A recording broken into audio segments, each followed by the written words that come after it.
Hello बच्चों, कैसे हो आप सभी। वेलकम है मेरे यूट्यूब चैनल पर जिसका नेम है केमिस्ट्री क्लासेस बाय पूजा यादव। और इस वीडियो के अंदर हम लेकर आए हैं इलेक्ट्रोकेमिकल सीरीज। तो इलेक्ट्रोकेमिकल सीरीज क्या होती है ये आपको पहले पता होना चाहिए।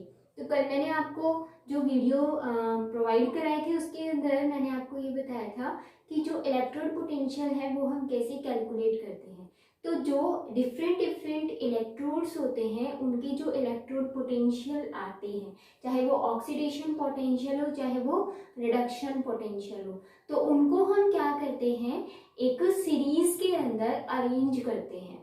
और उस सीरीज के अंदर जब आप अरेंज करोगे तो ऑक्सीडेशन पोटेंशियल आप यूज नहीं करोगे, आप ओनली यूज करोगे रिडक्शन पोटेंशियल। तो मैंने आपको बताया था कि ऑक्सीडेशन पोटेंशियल को हम रिडक्शन पोटेंशियल में कैसे चेंज कर सकते हैं। सिर्फ साइन चेंज होता है, इसकी वजह से पोटेंशियल भी चेंज हो जाता है ना।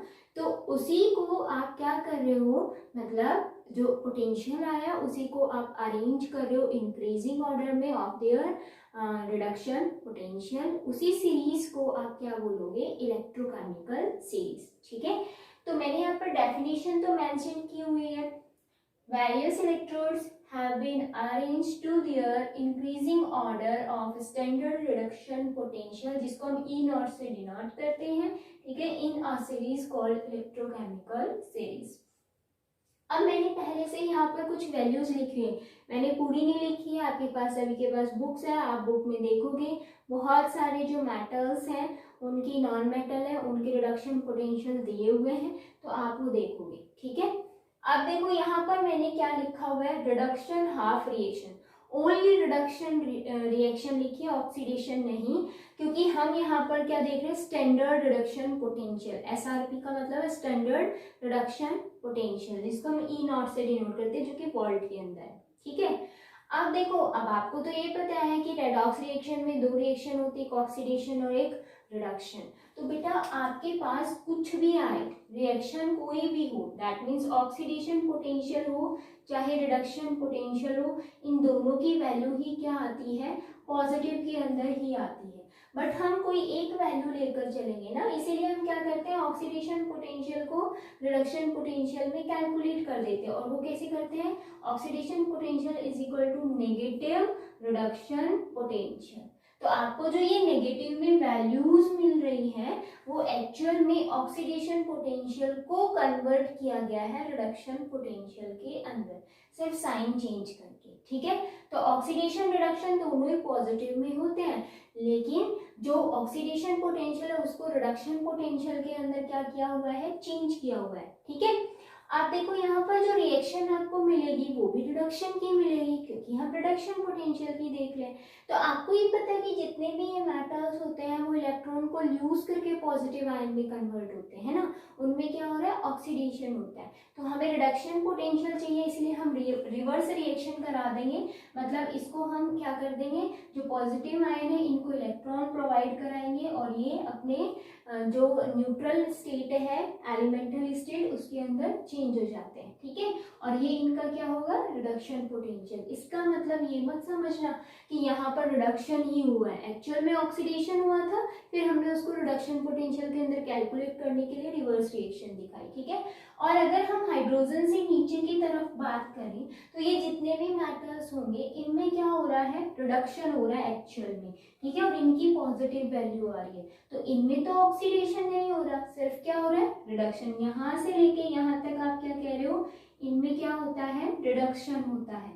बट यहाँ से लेके यहाँ तक की बात करें तो इनमें क्या होता है, ऑक्सीडेशन हो रहा था। ठीक है, ऑक्सीडेशन पोटेंशियल को फिर हमने नेगेटिव रिडक्शन पोटेंशियल में चेंज किया। अब ऑक्सीडेशन जहां पर होता है, यानी कि जिस भी एलिमेंट में या मेटल में ऑक्सीडेशन होता है वो खुद किसकी तरह बिहेव करता है, रिड्यूसिंग एजेंट की तरह बिहेव करता है। आपने पढ़ा हुआ है बहुत अच्छे से 11th में। ठीक है, और जिनमें खुद में रिडक्शन होता है वो किसकी तरह बिहेव करता है, ऑक्सीडाइजिंग एजेंट की तरह बिहेव करता है।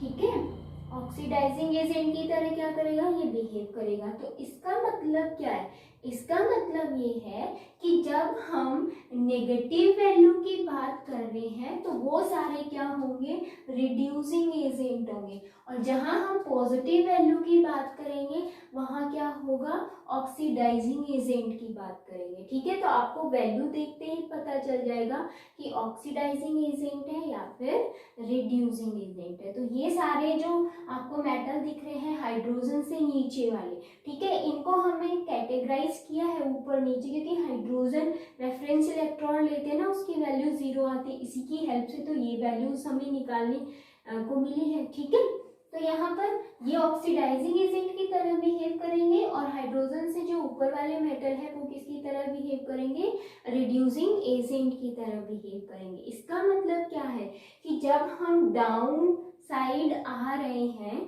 तो ऑक्सीडाइजिंग एजेंट की प्रॉपर्टी बढ़ रही है। ठीक है, और जब हम ऊपर की साइड जा रहे हैं तो रिड्यूसिंग एजेंट की प्रॉपर्टी बढ़ रही है। ठीक है, ये और ध्यान रख लेना, यानी कि जितनी मैक्सिमम पॉजिटिव वैल्यू होगी वो मोर ऑक्सीडाइजिंग एजेंट होगा। तो ये इसके एप्लीकेशंस में आते हैं। हम एप्लीकेशन डिस्कस करेंगे कि इलेक्ट्रोकेमिकल जो सीरीज होती है उनकी इंपॉर्टेंट एप्लीकेशंस क्या क्या है। ठीक है, आई होप आपको इतना समझ में आ गया होगा। ये हमेशा याद रखना, चाहे ऑक्सीडेशन पोटेंशियल हो चाहे रिडक्शन पोटेंशियल हो, वैल्यू दोनों की ही पॉजिटिव साइन में होती है, बट ऑक्सीडेशन पोटेंशियल को जब हम रिडक्शन पोटेंशियल में कैलकुलेट करते हैं तब माइनस साइन आ जाता है। तो यहाँ पर आपको ये ध्यान रखना है। ठीक है, अब हम एप्लीकेशन देखते हैं, जल्दी से इसका स्क्रीनशॉट ले लीजिए। बच्चों जो एप्लीकेशन है उसमें मैं आपको यहाँ पर ये सीरीज जो है ये लिखे रहने देती हूँ। ठीक है, इसको हम इरेज नहीं करेंगे क्योंकि आपको समझ में अच्छे से आएगा। तो हम देख रहे हैं एप्लीकेशन ऑफ इलेक्ट्रोकेमिकल सीरीज।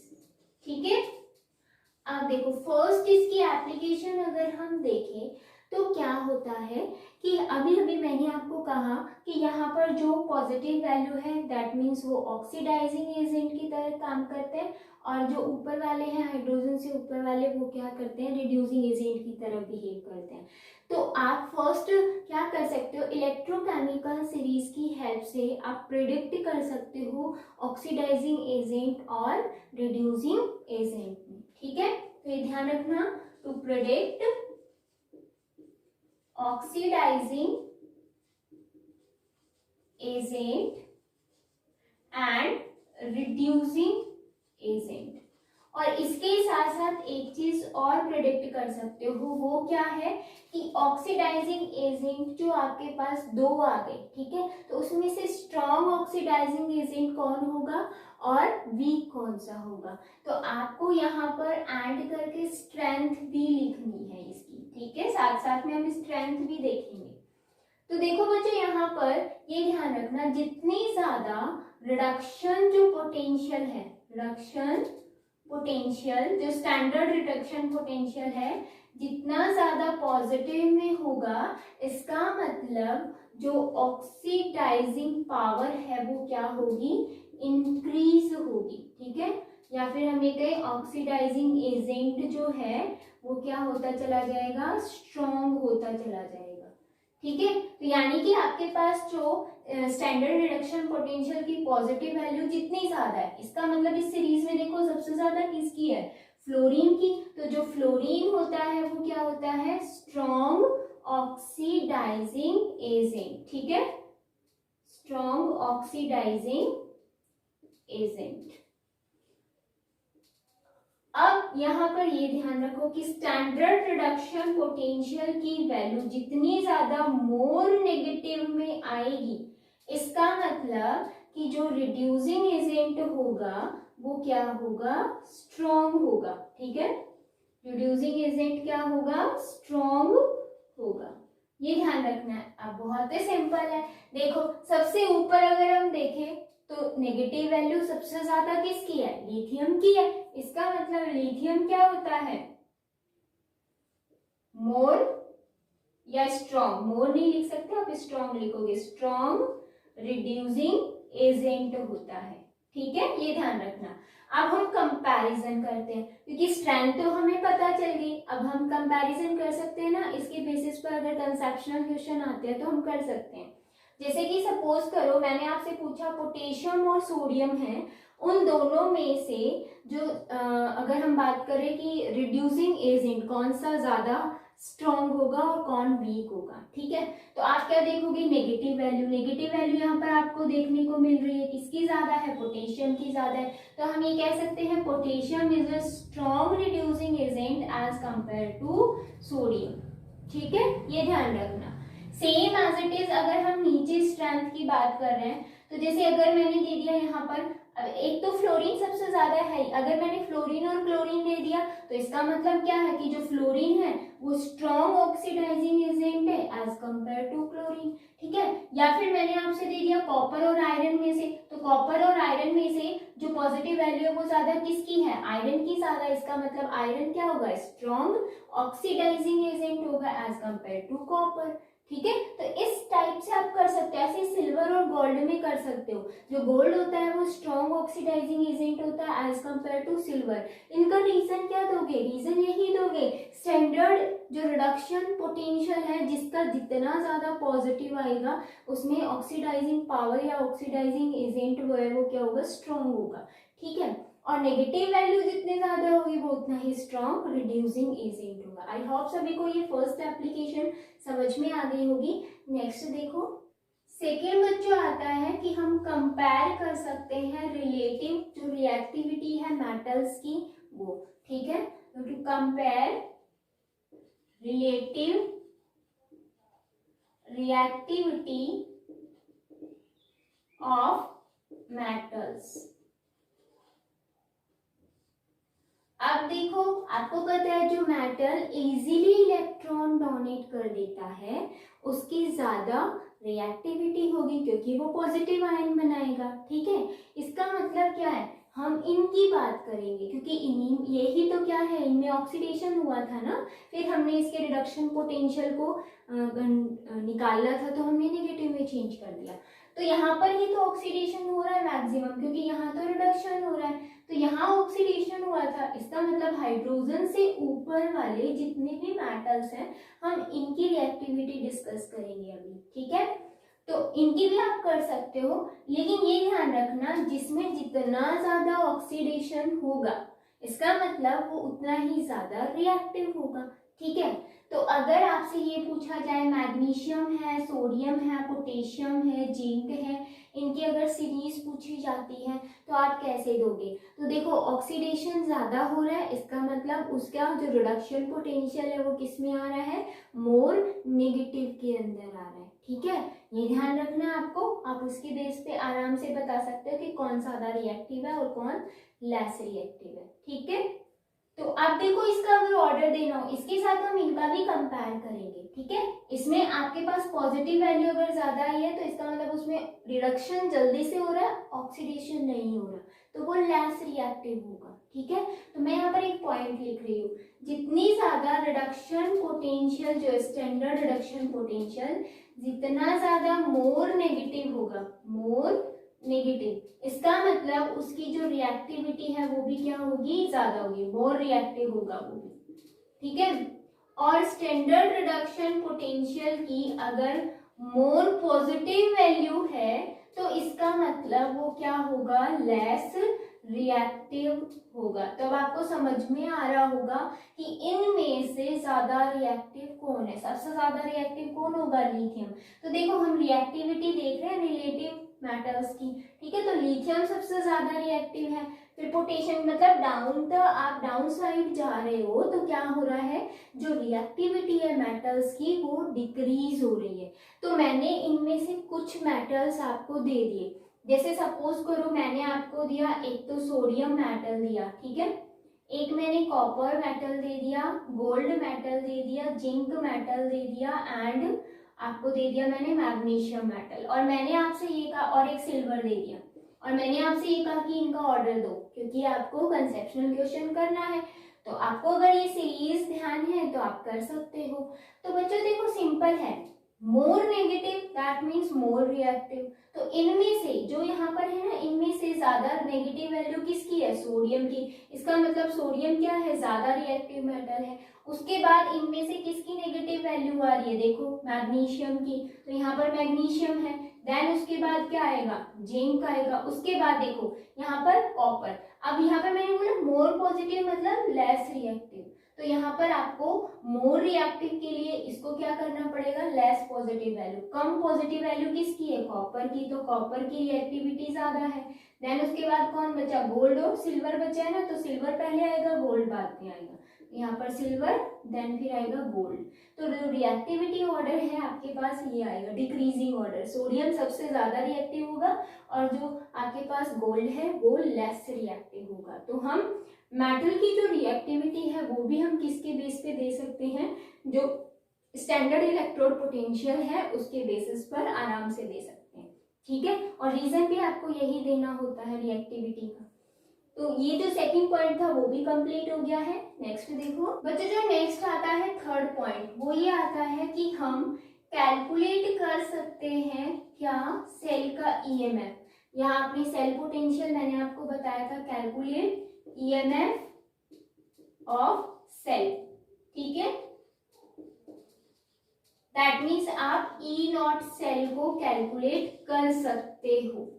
और वो कैसे कैलकुलेट करोगे, ई नॉट जो सेल होता है वो क्या होता है, मैंने आपको फॉर्मूला पहले ही बता दिया था। ठीक है, वो क्या होता है, electrode potential of the oxidation. ठीक है, या हम ये कह सकते हैं ऑक्सीडेशन इलेक्ट्रोड पोटेंशियल, स्टैंडर्ड वाला लेना है, प्लस रिडक्शन इलेक्ट्रोड पोटेंशियल। ठीक है, ऑक्सीडेशन की जगह आप एनोड भी लिख सकते हो, रिडक्शन की जगह आप कैथोड भी लिख सकते हो। ठीक है, अब ये तो ऑक्सीडेशन पोटेंशियल है और ये रिडक्शन पोटेंशियल है। अगर हमें ऑक्सीडेशन को रिडक्शन पोटेंशियल में चेंज करना हो तो आप क्या करते हो, E nought cell is equal to minus E nought reduction, किस पे हो रहा है, एनोड पर हो रहा है। ठीक है, प्लस ई नॉट रिडक्शन जो कि किस पर हो रहा था, कैथोड पर हो रहा था। ठीक है, यही तो है वैल्यूज। अब आप इसको ऐसे भी लिख सकते हो, E nought cell is equal to E nought cathode minus E nought anode. तो आप बच्चों क्या कर सकते हो, ये वाला फॉर्मूला यूज करके निकाल सकते हो या फिर इस वाले फॉर्मूले से भी निकाल सकते हो। ठीक है, आपका मन करे उससे निकाल दो, लेकिन आपको जो वैल्यूज मिलेंगी उसको एक बार अच्छे से आपको ध्यान में रखना है। ठीक है, इसके बेस पे मैं अभी आपको एक न्यूमेरिकल करा रही हूँ ताकि आपको ये क्लियर हो जाए कि हम ईएमएफ जो सेल का वो कैसे कैलकुलेट कर सकते हैं। इन दोनों फॉर्मूले से आप कैलकुलेट कर सकते हो। ठीक है, तो मैं आपको दोनों फॉर्मूला बताने वाली हूँ, बस आपको इतना ध्यान रखना है, ऑक्सीडेशन जो पोटेंशियल है वो भी पॉजिटिव में ही रहता है और जो रिडक्शन पोटेंशियल है वो भी पॉजिटिव में ही रहता है। बट अगर आप इसको रिडक्शन पोटेंशियल में चेंज कर रहे हो तो माइनस की वैल्यू आ जाएगी।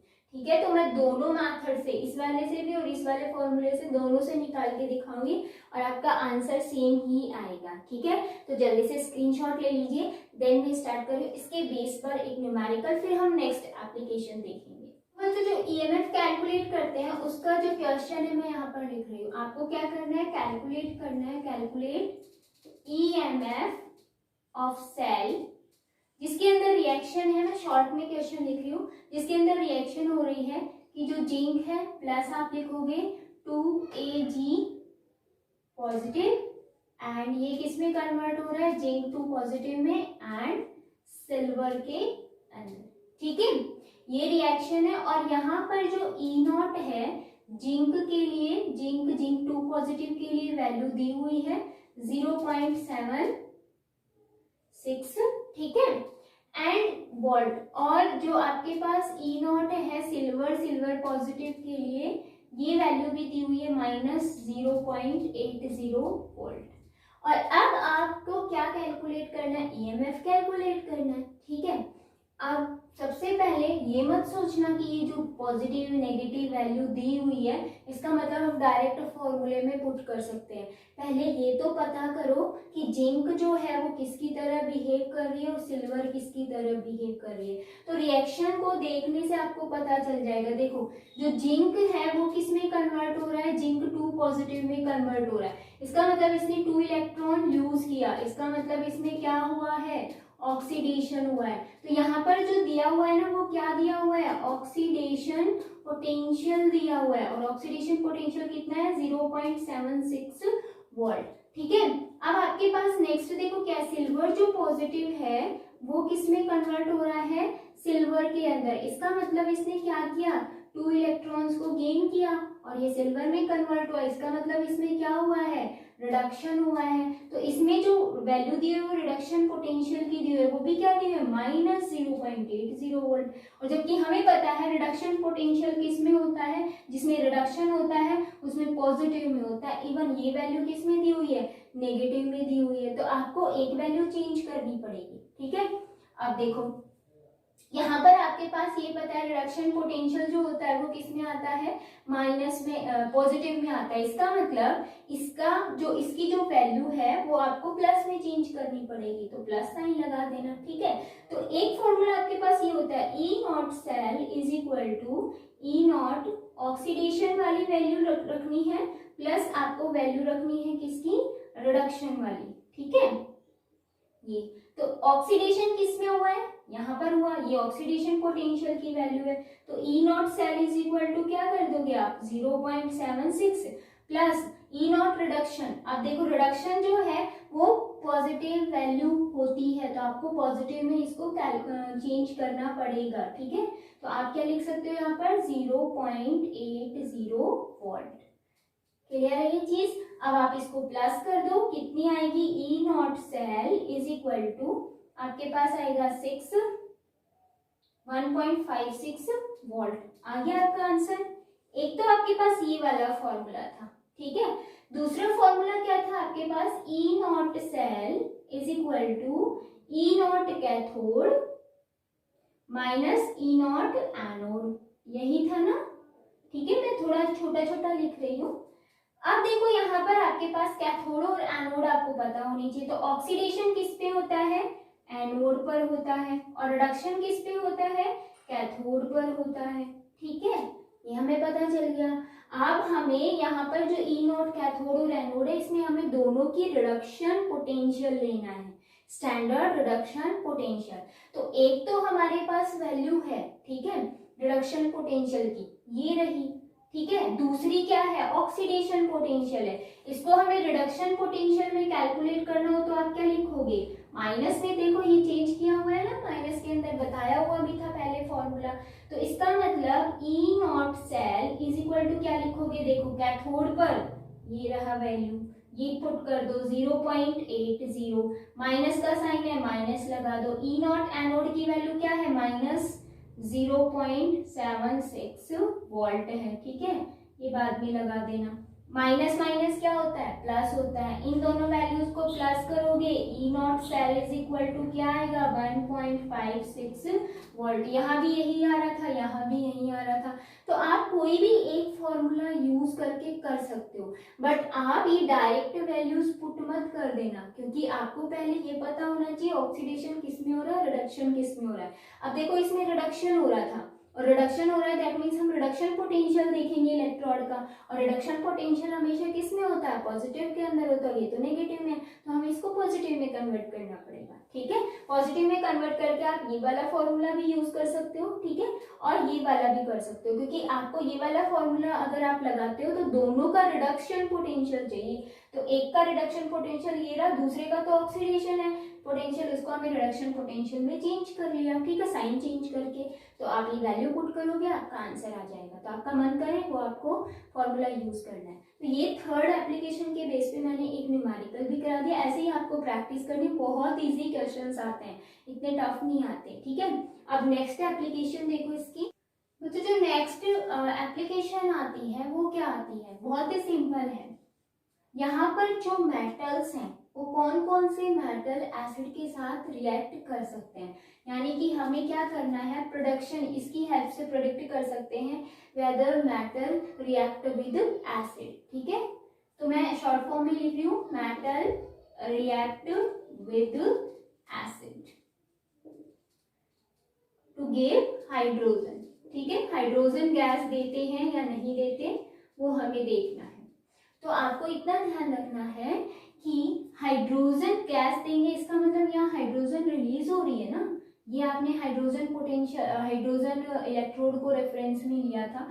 तो हाइड्रोजन से ऊपर के जितने भी मेटल है वो हाइड्रोजन से ज्यादा रिएक्टिव है। इसका मतलब वो क्या करेंगे, ये मेटल इलेक्ट्रॉन डोनेट करेंगे और ये H पॉजिटिव आयन जल्दी से इलेक्ट्रॉन लेगा और हाइड्रोजन गैस में कन्वर्ट हो जाएगा। लेकिन ये ध्यान रखना है, जिसमें ऑक्सीडेशन होता है जिन मेटल्स में, वही एसिड के साथ रिएक्ट करेंगे और हाइड्रोजन गैस देंगे। ठीक है, ये ध्यान रख लेना, आपको मैंने पहले बता दी ये चीज। अब देखो, हाइड्रोजन से नीचे वाले जो मेटल है उनकी वैल्यू जो है वो पॉजिटिव में, इसका मतलब 0 से क्या है, ज्यादा है। ठीक है, तो वो इसके साथ रिएक्ट नहीं कर पाते क्योंकि उनमें रिडक्शन होता है, उनको तो इलेक्ट्रॉन चाहिए, वो इलेक्ट्रॉन देंगे नहीं। ठीक है, तो ये ध्यान रख लेना। तो हाइड्रोजन से ऊपर के जितने भी मेटल्स होते हैं ये क्या करते हैं, हाइड्रोजन एसिड्स के साथ रिएक्ट करेंगे और क्या देंगे, हाइड्रोजन गैस प्रोवाइड कराएंगे। तो ये ध्यान रख लेना, जिनकी reduction potential, standard reduction potential क्या होती है, नेगेटिव में आती है, किनकी, मेटल्स की।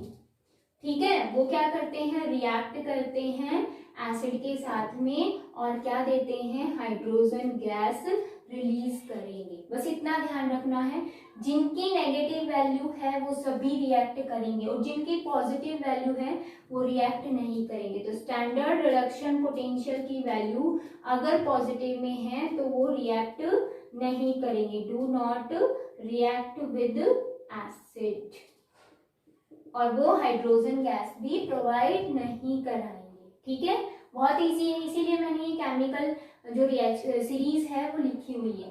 नेक्स्ट जो आता है बच्चों फिफ्थ, वो क्या आता है, बहुत ही सिंपल है। जितनी भी रिएक्शंस होती है केमिकल सेल के अंदर जिसमें इलेक्ट्रॉन लूज किया जाता है, गेन किया जाता है, मतलब रेडॉक्स रिएक्शन होती है, तो वो रिएक्शन स्पॉन्टेनियस होती है या नॉन स्पॉन्टेनियस होती है, मतलब रिएक्शन एक ही डायरेक्शन में होगी या दोनों रिवर्स भी हो सकती है। तो वो रिएक्शन की जो स्पॉन्टेनिटी है वो भी हम इजीली कैलकुलेट कर सकते हैं, किसकी हेल्प से, इलेक्ट्रोकेमिकल सीरीज की हेल्प से। ठीक है, हम देख सकते हैं। तो रिएक्शन स्पॉन्टेनिटी का मतलब क्या है ये आपको समझना है। अब देखो, जिनकी ईएमएफ वैल्यू, मतलब हमने क्या निकाला था, सेल का इलेक्ट्रॉनिक पोटेंशियल निकाला था ना, ई नॉट सेल, अगर ईएमएफ वैल्यू क्या आती है, पॉजिटिव के अंदर आती है, जो अभी मैंने एग्जांपल भी दिया था, अगर पॉजिटिव में आई तो इसका मतलब वो जो रिएक्शन होगी उसके अंदर वो कैसी होगी, स्पॉन्टेनियस होगी। ठीक है, ये ध्यान रखना है आपको। अगर ईएमएफ की वैल्यू किस में आई, नेगेटिव में आई, तो इसका मतलब वो क्या होगी, नॉन स्पॉन्टेनियस रिएक्शन होगी। तो स्पॉन्टेनियस का मतलब है कि वो सिर्फ क्या होती है, एक ही डायरेक्शन में होती है, यानी कि क्या होती है, इरिवर्सिबल होती है। और स्पॉन्टेनियस, नॉन स्पॉन्टेनियस जो प्रोसेस है वो क्या होती है, रिवर्सिबल होती है। ठीक है, ये ध्यान रखना है आपको। तो इसके बेस पर कुछ क्वेश्चंस आते हैं और वो हमें सॉल्व करने होते हैं कि स्पॉन्टेनियस होगी या नहीं होगी, या स्टोरेज को लेके कुछ क्वेश्चंस आते हैं। तो इसके बेस पे भी अभी हम एक छोटा सा न्यूमेरिकल देख लेते हैं, क्योंकि जो न्यूमेरिकल यहाँ पर मैं करवा रही हूँ उसी की बेसिस पर ही अदर्स न्यूमेरिकल आते हैं, ज्यादा घुमा फिरा कर नहीं आते हैं, सिंपल सिंपल आते हैं इसमें से। ठीक है, इलेक्ट्रो जो केमिस्ट्री है 3rd यूनिट, उसमें से बहुत ही सिंपल न्यूमेरिकल बनते हैं। तो इस 5th एप्लीकेशन के बेस पर मैं आपको न्यूमेरिकल करा रही हूँ बच्चों, और ये जो एप्लीकेशन वाला पार्ट है इलेक्ट्रोकेमिस्ट्री का, इलेक्ट्रोकेमिकल सीरीज का, वो आपका कंप्लीट हो गया। ठीक है, तो पहले आप जल्दी से इसका न्यूमेरिकल देख लो।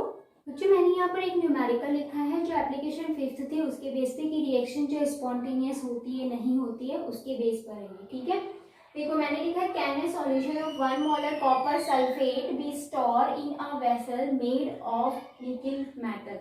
क्या निकिल मेटल की एक आपके पास वेसल है और उसके अंदर हम क्या डाल रहे हैं, कॉपर सल्फेट डाल रहे हैं, क्या हम उसको स्टोर कर सकते हैं या नहीं कर सकते, वो आपको बताना है। ठीक है, तो बहुत ही सिंपल है। सबसे पहले तो हम ईएमएफ निकालेंगे। ईएमएफ के लिए हमें 2 वैल्यू दी हुई है, तो उसके लिए हमें पहले रिएक्शन देखनी पड़ेगी कि ऑक्सीडेशन किस में हुआ, रिडक्शन किस में हुआ। ठीक है, तो अगर मैं यहाँ पर रिएक्शन देखूं तो क्या देखो, कॉपर सल्फेट दिया हुआ है और उसकी रिएक्शन हमें किसके साथ देखनी है, निकिल के साथ देखनी है। ठीक है, सपोज करो ये रिएक्शन हो रही है कि जो निकिल है वो कॉपर को डिस्प्लेस कर रहा है और यहाँ पर क्या बन रहा है, निकिल सल्फेट बन रहा है, देन क्या बन रहा है, कॉपर। आपको पता है कि एलिमेंटल फॉर्म जब होती है तो ऑक्सीडेशन स्टेट 0 होती है और जब वो कंपाउंड बना लेता है उसकी कुछ ना कुछ ऑक्सीडेशन स्टेट होगी। तो इसका मतलब यहाँ पर जो निकिल है वो किस में कन्वर्ट हो रहा है, निकिल 2 पॉजिटिव के अंदर। ठीक है, एंड जो कॉपर सल्फेट है इसमें जो कॉपर 2 पॉजिटिव आयन है वो किस में कन्वर्ट हो रहा है, कॉपर के अंदर। यही तो हमें देखने को मिल रहा है। ठीक है, तो बच्चों यहाँ पर निकिल जो है उसमें क्या हुआ, ऑक्सीडेशन या रिडक्शन। देखो 2 पॉजिटिव, दैट मीन्स ये 2 इलेक्ट्रॉन क्या कर रहा है, यूज कर रहा है, तो इसमें क्या हो रहा है, ऑक्सीडेशन हो रहा है। और ये क्या कर रहा है, 2 इलेक्ट्रॉन को गेन कर रहा है यहाँ पर और कॉपर में कन्वर्ट हो रहा है। इसका मतलब इसमें क्या हो रहा है, रिडक्शन हो रहा है। तो हमें ये पता चल गया कि ऑक्सीडेशन किस में हो रहा है, रिडक्शन किस में हो रहा है, वही वैल्यू दी हुई है। तो यहाँ पर देखो ऑक्सीडेशन पोटेंशियल की वैल्यू दी हुई है और रिडक्शन पोटेंशियल की, क्योंकि इसमें रिडक्शन हो रहा है कॉपर में, तो ये रिडक्शन पोटेंशियल है। आपको पता है रिडक्शन पोटेंशियल हमेशा किस में होता है, पॉजिटिव के अंदर, नेगेटिव के अंदर नहीं होता। ठीक है, तो आप सबसे पहले क्या करोगे, ई नॉट सेल निकालोगे। तो आपको फॉर्मूला पता है क्या होता है, ई नॉट कैथोड माइनस एनोड वाला ले लो या फिर ऑक्सीडेशन रिडक्शन वाला ले लो, जो आपका मन करे वो ले लो। ठीक है, दोनों की वैल्यू सेम यानी दोनों फॉर्मूले से, एंड ई नॉट रिडक्शन। ठीक है, पोटेंशियल है ये। ऑक्सीडेशन वाली वैल्यू ये रही, तो हमें ये पता चल गया निकिल में ऑक्सीडेशन हो रहा है, तो ये हमारी ऑक्सीडेशन पोटेंशियल वाली वैल्यू है। तो हम क्या लिखेंगे, E nought cell is equal to 0.25। ठीक है, प्लस ई नॉट जो रिडक्शन है उसकी वैल्यू माइनस में दी हुई है, मतलब रिडक्शन पोटेंशियल हमेशा पॉजिटिव में होता है, तो इसको पहले क्या करोगे, पॉजिटिव में कन्वर्ट करोगे। तो प्लस यहाँ पर क्या लिखोगे, 0.34 वोल्ट लिखोगे। तो यहाँ पर ई नॉट जो सेल है वो कितना आया, प्लस कर दो 459 0.59। अब बच्चों ये जो आया है वो किस में आया है, प्लस में या माइनस में, प्लस में आया। और आपको मैंने कहा था कि अगर EMF किस में आता है, पॉजिटिव में आता है, तो इसका मतलब रिएक्शन कैसी होती है, स्पॉन्टेनियस होती है। और जहाँ स्पॉन्टेनियस होती है मतलब यहाँ पर एक ही डायरेक्शन में हो रही है, फॉरवर्ड डायरेक्शन में हो रही है। तो इसका मतलब जब आपने कॉपर सल्फेट को निकिल के अंदर डाला तो ये तो रिएक्ट कर गया, तो स्टोर कहाँ हुआ, स्टोर तो वो कहते हैं जब रिएक्ट ना करे, वो एज इट इज रहे। जैसे सोडियम मेटल है, केरोसिन के अंदर स्टोर करके रखते हैं, तो sodium metal as it is रहता है, केरोसिन के साथ रिएक्ट नहीं करता है। तो इसका मतलब अगर आप कॉपर सल्फेट को निकिल वेसल के अंदर डालोगे तो इसको हम स्टोर नहीं कर सकते उसके अंदर, क्योंकि वो तो रिएक्ट कर जाएगा और निकिल सल्फेट बन जाएगा, वहां कॉपर मेटल अलग हो जाएगा। ठीक है, तो ईएमएफ की वैल्यू अगर नेगेटिव में आती तो आप इसको स्टोर करके रख सकते थे, क्योंकि नेगेटिव का मतलब क्या था, नॉन स्पॉन्टेनियस, रिवर्सिबल, यानी कि ये जो रिएक्शन है इस डायरेक्शन में भी होती और इसमें ऐसे हो जाती, यानी कि ये एज इट इज रहता, कॉपर सल्फेट निकिल के साथ रिएक्ट नहीं करता। लेकिन आपकी ईएमएफ की वैल्यू पॉजिटिव आई है, तो आप नीचे क्या लिखोगे, we not store copper sulphate in a vessel made of nickel. ये आपको नीचे लाइन मेंशन करनी है। ठीक है, तो ऐसे आपको करना है, या तो आपसे ऐसे पूछ लेंगे कि रिएक्शन स्पॉन्टेनियस है या फिर नॉन स्पॉन्टेनियस है। ठीक है, या फिर ऐसे पूछ लेंगे रिवर्सिबल रिएक्शन है या इरिवर्सिबल रिएक्शन है, या फिर स्टोरेज को लेकर क्वेश्चन पूछ सकते हैं। तो ये आपको पता होना चाहिए, स्टोरेज को लेकर जब भी क्वेश्चन आता है तो उसमें ईएमएफ जो है वो नेगेटिव के अंदर आना चाहिए। अगर नेगेटिव आया तो ही हम स्टोर कर सकते हैं, अदरवाइज नहीं कर सकते। ठीक है, और स्पॉन्टेनियस के लिए ईएमएफ पॉजिटिव चाहिए, नॉन स्पॉन्टेनियस के लिए हमें नेगेटिव चाहिए। Same as it is irreversible जो रिएक्शन है उसके लिए हमें ईएमएफ पॉजिटिव चाहिए और रिवर्सिबल के लिए ईएमएफ क्या चाहिए, नेगेटिव के अंदर चाहिए। तो जो इलेक्ट्रोकेमिकल सीरीज थी वो कंप्लीट हो गई है। नेक्स्ट वीडियो के अंदर मिलेंगे नए टॉपिक के साथ। Take care.